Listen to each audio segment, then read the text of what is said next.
this never gets any easier for me. So if you're here this morning and you're like, oh, just bear with me.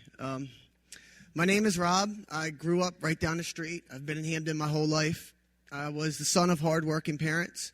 My mother would, work 70, 80 hours a week to put food on our tables, clothes on my back, and to help take care of a terminally sick husband. And I was gifted. School came very easy for me. I played ball. I was a fighter, so boxing was something I took to very easily. But, my heroes weren't Ali and Ripken. They were the guys that I grew up with, the guys that I could see in the neighborhood that were driving 5.0s and making money and had gold chains and all the girls. That was who I wanted to be like. At 15, I stopped going to school and I started selling cocaine, which is a lot easier to do around here than you would think. And naturally, when you're around drugs all the time, you see both sides of it, and the use started. I was introduced to heroin a few years later, and the spiral was immediate. I was using hundreds of dollars of heroin a day. I started to work in the red light district. I was a doorman at the block, was my official title, but basically I was a drug dealer for the girls and a pimp. That was what I did. And I would do hundreds and hundreds of dollars of drugs every single day. It's got so bad that I've destroyed all the veins in my body. I still to this day can't give blood without a stent being put in.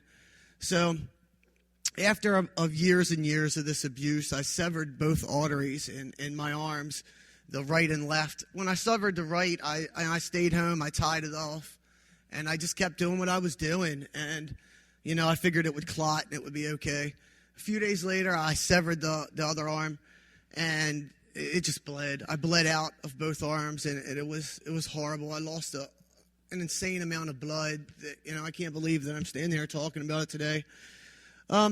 Before the ambulance got there, I told the girl I was with at the time the last messages for my children because, I knew it was a wrap. There was no way I could lose this much blood and live. And I remember on the way to the hospital, all I could think of was they'll never hear those messages. She'll never tell them what I said. She wasn't even in the ambulance with me. So on the way to after I got to the emergency room, they've got me on the table. They're taking me into the OR. And it just went black, and I felt like I was falling. I thought for a minute that I fell off the table, but it was just, it didn't stop. I felt I was falling, and it was getting blacker and blacker, and it was cold and scary. I was so afraid. I had this overwhelming sense of fear, and the only way I could describe it to this day is that I was apart from God. And I didn't grow up in a church-going family. I didn't know God. I never had a relationship with the Lord.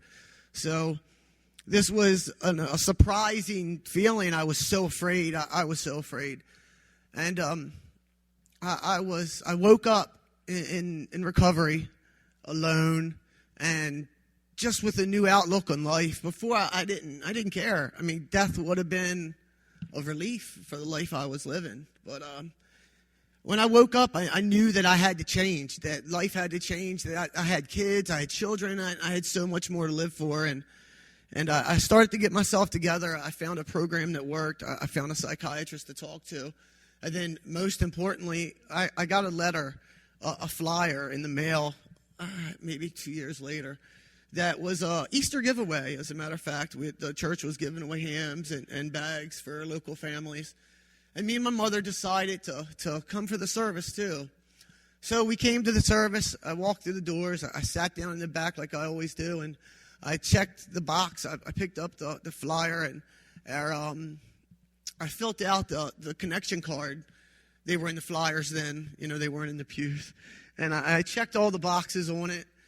And I got a call a few days later from Pastor Dan, and I knew I began to put my life back in order to where I'd already gotten it physically back together, but now it was time to where I could give back and I could do something.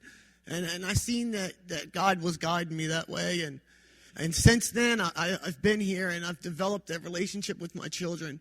And it's amazing how my 10-year-old I never knew. I knew him when he was a baby, But just a year ago, as a matter of fact, his mother started to let me see him, and my daughter's parents, my grandparents were the same way. She, a few years ago, was put back into my life. My oldest son was always with me. So, but now I have great relationships with all three of them. My oldest son is about to be a father himself, and my daughter is getting ready for college.